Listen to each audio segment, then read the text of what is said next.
Shri Venkateswara gold తాకట్టులో ఉన్న మీ బంగారాన్ని విడిపించి కొనబడును.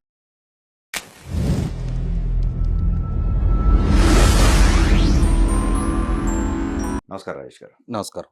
జగన్మోహన్ రెడ్డి గారి ప్రతి స్టెప్ పైన ప్రతిపక్ష పార్టీలు రకరకాల దాడి జరుగుతూ ఉంటుంది. అది ఎంత జరిగినప్పటికి కూడా షర్మిల గారి ఒక ట్వీట్ చాలండి, ఒక మాట చాలు, ఇవన్నీ కొట్టుకుపోతూ ఉంటాయి. రీసెంట్గా ఆవిడ ట్వీట్ కూడా అలాంటిది అనుకోవచ్చు. ఏకంగా మావిగన్ జోకర్గా మిగిలిపోయావని చెప్పేసి మాట అనటం జరిగింది. మీ అభిప్రాయం ఏంటి? ఇప్పుడు వాస్తవంగా పిసిసి అధ్యక్షురాలుగా షర్మిల గారు ఏ రోజైతే కుటుంబ సంబంధ బాంధవ్యాల కన్నా తను, తన పార్టీ, తన అవసరాలు, తన భార్యాబిడ్డలకు మాత్రమే ప్రాధాన్యత ఇస్తూ జగన్మోహన్ రెడ్డి తల్లితో చెల్లితో కుటుంబ సంబంధాలు కూడా తెగతెంపులు చేసుకోవడానికి అతను సిద్ధపడ్డాడు. ఏ రోజైతే తన కోసం, తన పార్టీ కోసం, తన రాజకీయ ఉనికి కోసం, మనుగడ కోసం తోడు నీడగా నిలిచి 3200 కిలోమీటర్ల పాదయాత్ర చేసిన తోబుట్టుని తన పార్టీలో కానీ, తన పాలనా హయాంలో కానీ ఎటువంటి గుర్తింపుకి నోచుకొనివ్వలేదో ఆ రోజే జగన్మోహన్ రెడ్డి రాజకీయంగా నేను మిమ్మల్ని వాడుకొని వదిలేస్తేనే తప్ప మీకంటూ ఎటువంటి గౌరవం, ఆస్కారం కలిగి ఉందని చెప్పని స్పష్టం చేశాడు.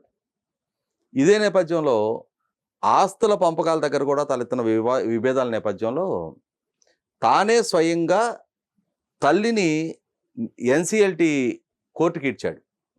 ఎన్సిఎల్టీ అనేది కోర్టు కాకుండా ఓ ట్రిబ్యునల్, నేషనల్ కంపెనీ లా ట్రిబ్యునల్కి ఇచ్చాడు.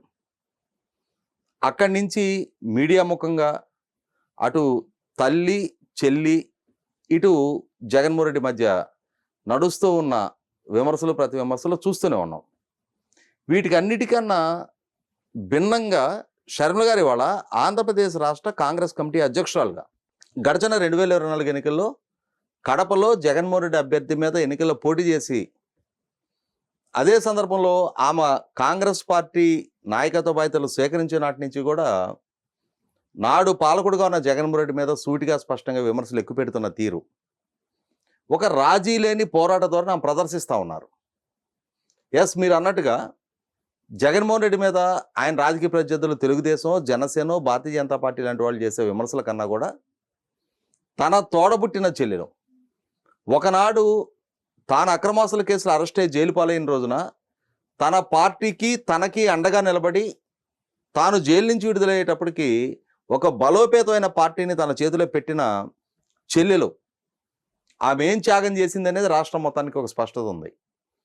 అటువంటి షర్మిల గారు ఒక్క మాట జగన్మోహన్ రెడ్డి గురించి, ఎందుకంటే ఇవాళ లోగుట్టు పెరుమాళకి ఎరుక అంటారు, అలాగే తల్లి పుట్టిల్లు మేనమామకి చెప్పాలా అంటారు. ఇవాళ జగన్మోహన్ రెడ్డి గురించి ఆయనతో రక్తం పంచుకు పుట్టిన చెల్లెల కన్నా, ఆయన కన్నా, తల్లి కన్నా ఆయన జీవితంలో తర్వాత ప్రవేశించిన సతీమణికి కూడా తక్కువ తెలుసు. కనీ పెంచిన తల్లి, తోడపుట్టిన చెల్లి కన్నా ఆయనకు ఒక ఏజ్ వచ్చిన తర్వాత ఆయన సతీమణి ఆయన జీవితంలోకి వస్తారు. ఎవరి లైఫ్లో అయినా అంతే. కాబట్టి అంతటి ప్రాధాన్యత కలిగిన వ్యక్తులు ఇవాళ జగన్మోహన్ రెడ్డి గురించి ఒక విమర్శ చేస్తున్నారు అని అంటే అది 100కి 100 పాళ్ళు జగన్మోహన్ రెడ్డి స్వయంకృతం. తనకు తాను తన తల్లితో, చెల్లితో వ్యవహరించిన తీరుకి స్పందనగా వ్యక్తమవుతున్న విమర్శలు. అదే సందర్భంలో పిసిసి అధ్యక్షురాలుగా, తన పార్టీకి ప్రాతినిధ్యం వహిస్తున్న నాయకురాలుగా, తన పార్టీ మూలాల నుంచే పుట్టిన వైసీపీ పార్టీ ఇవాళ ఆ నాయకుడు జగన్మోహన్ రెడ్డి తమ మూలాల నుంచే ఇవాళ తాను సర్వైవ్ అవుతూ తమని, తమ పార్టీని ఇవాళ రాష్ట్రంలో మనుగడగా లేని స్థితి కల్పించే నేపథ్యంలో వీలైనంత వరకు ఎక్కడ పోతే అక్కడే వెతుక్కోమన్నట్టుగా తమ ఓట్ బ్యాంకు, తమ నాయకత్వం ఉన్న వైసీపీని లక్ష్యంగా చేసుకొని ఆ వైసీపీ నాయకుడు జగన్మోహన్ రెడ్డి అసలు సిసల స్వరూపం ఇది అని చెప్పని ప్రజల ముందు ఎక్స్పోజ్ చేస్తే అంతిమంగా ఇది రాజకీయంగా కూడా తమ పార్టీ బలోపేతడానికి ఆస్కారం కలుగుద్దని ఒక రాజకీయపరమైన వ్యూహం కూడా షర్మిల గారిలో ఉంది.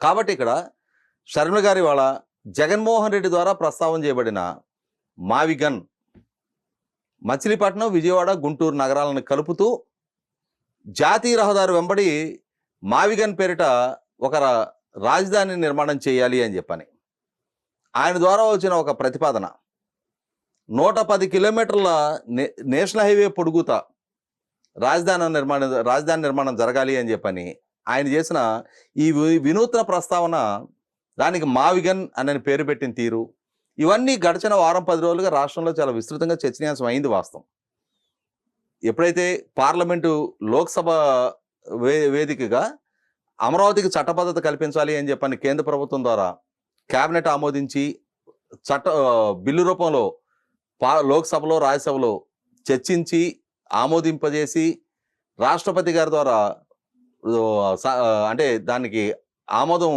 లభింపజేసి ఇవాళ గజెట్ పబ్లికేషన్ వరకు జరిగిపోయాయో, ఇటువంటి సందర్భంలోనే జగన్మోహన్ రెడ్డి ద్వారా ఇంకొక ప్రస్తావన రావటం. సహజంగా మనం ఒక అష్యూరెన్స్ ఇస్తున్నప్పుడు, ఒక ప్రతిపాదన పెడుతున్నప్పుడు అది సహేతుకమా కాదా, అంటే ఆ ప్రస్తావన ఆచరణయోగ్యం అవునా కాదా అని చెప్పని ఎవరైనా ఒక ప్రతిపాదన పెట్టాలి. అది పాలన పట్ల, అడ్మినిస్ట్రేటివ్ ప్రొసీడింగ్స్ పట్ల పూర్తి అవగాహన ఉన్న, ఎందుకంటే 5 సంవత్సరాలు రాష్ట్ర ముఖ్యమంత్రిగా పనిచేసిన జగన్మోహన్ రెడ్డికి అడ్మినిస్ట్రేటివ్ ప్రొసీడింగ్స్ పట్ల అవగాహన ఉండుంటుందనే ఉద్దేశంతో నేను కూడా మాట్లాడుతున్నా. ఇవాళ అసెంబ్లీ ద్వారా తీర్మానం జరిగి న్యాయస్థానం ద్వారా 2022లోనే స్పష్టంగా అమరావతి మాత్రమే రాజధాని అని చెప్పి ఒక తీర్పు ఇవ్వబడి మాస్టర్ ప్లాన్ రూపకల్పన, మాస్టర్ ప్లాన్ నోటిఫై చేయటం, ప్రధానమంత్రి గారి చేతుల మీదుగా శంకుస్థాపన, ఇంత ప్రక్రియ నడిచిన తర్వాత తాను పాలకుడుగా ఆ రాజధానిని అస్థిరపరిచే ప్రయత్నం చేసిన సందర్భంగా ఇష్యూ న్యాయస్థానం దృష్టికి వెళ్ళినప్పుడు న్యాయస్థానం 2022 మార్చి 3వ తారీఖు అమరావతి మాత్రం ఏకైక రాజధాని అని ఒక విస్పష్ట తీర్పు ఇచ్చిన నేపథ్యంలో అమరావతిని నాడు తాను పాలకుడిగా ఉండే కదిలించడం సాధ్యం కాని జగన్మోహన్ రెడ్డి తాత్కాలికంగా పనులు చేయగలిగాడు తప్ప అమరావతి నుంచి ఇంకొక ప్రాంతానికి రాజధానిని తరలింపజేయడం అనేది చట్టపరంగాను లెజిస్లేషన్ పరంగాను తనకి ఏ కోసైనా సాధ్యపడని నేపథ్యం కళ్ళ ముందు కనిపిస్తూ ఉండి, ఈరోజు మరిన్ని వేల కోట్ల రూపాయల ఖర్చులతో అక్కడ నిర్మాణాలు జరుగుతూ ఉండి, దీనికి అనుబంధంగా కేంద్ర ప్రభుత్వం కూడా పార్లమెంటు వేదికగా కూడా ఒక చట్ట సవరణ ద్వారా ఆంధ్రప్రదేశ్ రాష్ట్ర రాజధానిగా అమరావతికి ఒక చట్టబద్ధత కల్పిస్తూ దాన్ని నోటిఫై చేసిన తర్వాత నిన్నే సాధ్యం కానిది రేపు అసలు అసాధ్యం అని చెప్పని తెలిసిండు కూడా నా దగ్గర ప్లాన్ ఏ కాదు ప్లాన్ బి ఉంది. పాలకుడిగా నీ చేతిలో అవకాశం అధికారం ఉన్న రోజు, నువ్వే పాలకుడిగా ఉన్నాడు, నీ చేతిలో ప్రభుత్వం ఉన్న రోజు నువ్వు ప్లాన్ ఏనా, బీనా, సీనా, డీనా ఏం ఎగ్జిక్యూట్ చేయగలుగుతావో చేసే ఆస్కారం నీ చేతిలో ఆ రోజు ఉంది. ఆ రోజు నువ్వేం చేయలేకపోయావు. ఇవాళ నువ్వు పాలకుడు కాదు. ఇంకా మాట్లాడుకుంటే అసలు సిసలు రైతువారి భాషలో మాట్లాడుకుంటే నువ్వు ఒక ఓడగొట్టే నాగలవే. వాళ్ళ ప్రధాన ప్రతిపక్ష నాయకుడు హోదా కూడా లేకుండా కేవలం ఒక శాసనసభ్యుడిగా పరిమితం అయ్యావు. అలా ఒక శాసనసభ్యుడిగా పరిమితం అయ్యి కూడా సభలో పాల్గొని నీ అభిప్రాయాన్ని చెప్పే అవకాశం ఆస్కారం ఉన్నా కూడా దాన్ని కూడా వినియోగించుకోకుండా సభ నుంచి దూరంగా పారిపోతా ఉన్నావు. అటువంటి నువ్వు ఇవాళ ఏదో ఒక ప్రెస్ మీట్ పెట్టి అక్కడ మావిగన్ అని చెప్పనే ఒక ప్రస్తావన తీసుకొచ్చి ఇది ఆహా ఓహో బ్రహ్మాండం భజగోవిందం అని చెప్పని నీ శ్రేణుల చేత నువ్వు భజన చేయించుకోవచ్చు. నీ శ్రేణులు, నీ సోషల్ మీడియా, నీ సొంత మీడియా ఇంతకన్నా గొప్ప ప్రతిపాదన లేదు అని చెప్పని దాన్ని చర్చనీయాంశం చేసే ప్రయత్నం చేయొచ్చు. కానీ చట్టపరంగా, లెజిస్లేషన్ పరంగా, న్యాయపరంగా ఇవాళ పార్లమెంటు వేదికగా కూడా అమరావతికి అన్ని రకాల రక్షణలు కల్పించబడి అమరావతిలో రాజధాని నిర్మాణం జరుగుతూ ఉన్నప్పుడు ఆచరణ యోగ్యంగానే సాధ్యమే కానీ ఈ మావిగన్ పేరిట వీటిని చర్చనీయాంశం చేస్తున్న నేపథ్యంలో ఎప్పుడైతే ఈ మావిగన్ అన్న అతని ప్రతిపాదన తీసుకొచ్చాడో రకరకాల చర్చలు వాళ్ళ రాష్ట్రంలో నడుస్తూ ఉన్నాయి. జగన్మోహన్ రెడ్డిని ఒక కామెడీ పీస్ లాగా ట్రోల్ చేస్తూ ఉన్నారు. దీన్ని దృష్టిలో పెట్టుకునే శర్మ గారు కూడా మావిగన్ జోకర్ అని చెప్పని ప్రస్తావించడం జరిగింది. అంటే నిన్న శర్మ గారు ఆ ప్రస్తావన చేయడానికి కూడా కారణం ఏంటి అంటే 2003 సంవత్సరంలో నాడు సిఎల్పి లీడర్గా డాక్టర్ వైఎస్ రాజశేఖర రెడ్డి గారు నాడు పాదయాత్ర చేసి 23 సంవత్సరాల కాలం పూర్తవుతున్న సందర్భంగా ఈరోజు అంటే నిన్న ఆ అంశాన్ని గురించి ప్రస్తావించుకుంటూ వాళ్ళ నాన్నగారిని గుర్తు చేసుకుంటూ రాజశేఖర రెడ్డి గారికి అసలు సిసలు రాజకీయ వారసుడు కూడా జగన్మోహన్ రెడ్డి కాదు, ఆయన పేరు నాటం పెట్టుకొని రాజకీయంగా మనగడ కొనసాగించాడు, తాను ఎదిగాడు తప్ప రాజశేఖర రెడ్డి ఆశయాలని ఏ స్థాయిలో కూడా జగన్మోహన్ రెడ్డి కొనసాగించలేదు. అలా కొనసాగించే ఉండున్నట్టయితే రాజశేఖర రెడ్డి ఆశయమైన జలయజ్ఞం ప్రాజెక్టుల్ని పూర్తి చేయడానికి జగన్మోహన్ రెడ్డి ప్రయత్నం చేసేవాడు. కానీ ఆ దిశగానే జగన్మోహన్ రెడ్డి ప్రయత్నం చేయలేదు. ఈరోజు రాజశేఖర రెడ్డి ఆశయాలని కాలదనుకొని మావిగన్ అనే ఒక జోకర్గా జగన్మోహన్ రెడ్డి మిగిలిపోయాడు అని చెప్పని షర్మిల గారు చాలా స్పష్టంగా ప్రస్తావించడం జరిగింది.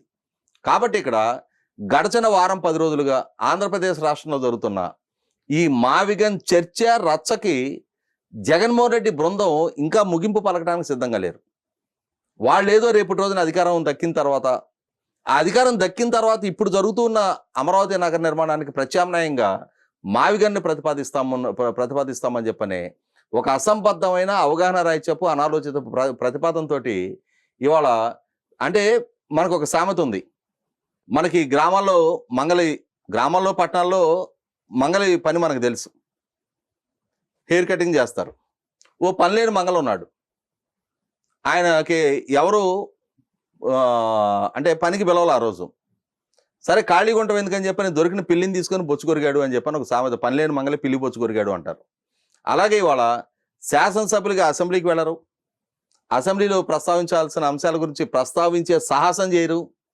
కేవలం ఇవాళ అధికారానికి దూరం జరిగి ఖాళీగా ఉన్నారు కాబట్టి కాలక్షేపం కబుర్లు చెప్తా ఉన్నారు. ఈ కాలక్షేపం కబుర్లు ఇవాళ ప్రజల్లో కూడా ఎంతో విస్తృతంగా చర్చనీయాంశం అవుతా ఉన్నాయి. ఎంతగా ఇతని అవగాహన అని చెప్పని ప్రజల్లో ఎంతగా నవ్వులు పాలవుతున్నాడు అనేది దాన్ని దృష్టిలో పెట్టుకొని శర్మ గారు కూడా మావిగన్ జోకర్ అని ప్రస్తావించడం జరిగింది.